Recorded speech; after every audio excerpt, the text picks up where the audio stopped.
Hi, this is Stephen Pierce, and I want to welcome you to The Power to Create Profits. And today what I want to talk to you about is what we call the Profit Trinity. Now, what exactly is the Profit Trinity? Well, regardless of what business you're in, regardless of what industry you're in, and regardless of where you're doing business in the world, there are actually three things that absolutely must be aligned if you want your business to experience any kind of success. Now, what are those three things? One, your ideas. Your ideas have to excite the marketplace, because if your ideas aren't exciting, people are not going to buy from you. It doesn't matter how exciting the ideas are to you. If the ideas do not excite your marketplace, people are not going to buy from you. What is the second thing? The second thing is your products and services. Your products and services have to deliver on the value proposition.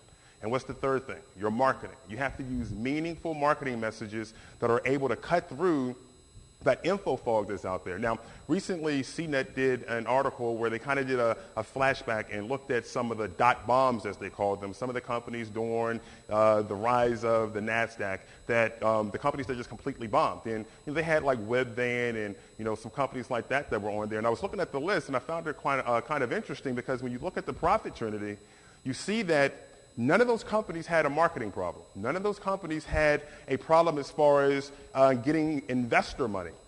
And that brings up another point. The SBA, which is the Small Business Administration, did a survey of over 3 million failed businesses, and what they found out was over 70% of the businesses did not have a marketing problem.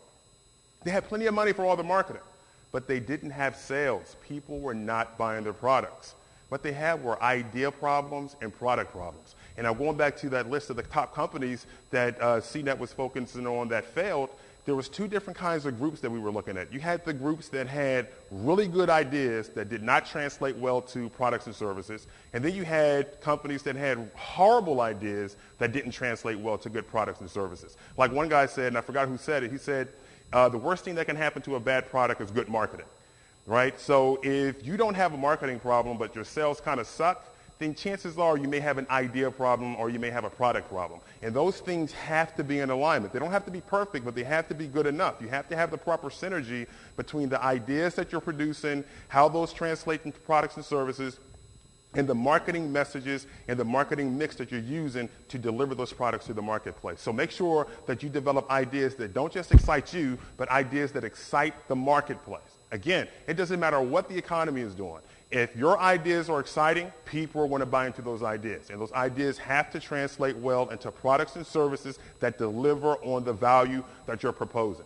And on top of that, you have to have meaningful marketing messages that's able to cut through that info fog that's out there, because there's a lot of marketing that's going on. There's a lot of noise that's out there. And if your messages are not meaningful, you're just going to be adding to the noise, and nobody's going to hear you, and nobody's going to see you. So write that down. Your ideas, your products and your services, and your marketing needs to be in alignment. There needs to be a synergy there. And again, it doesn't have to be perfect, but it has to be good enough. You have to hit that sweet spot, and you'll see your business grow. Until next time, this is Stephen Pierce, and remember, you do have the power to create profits.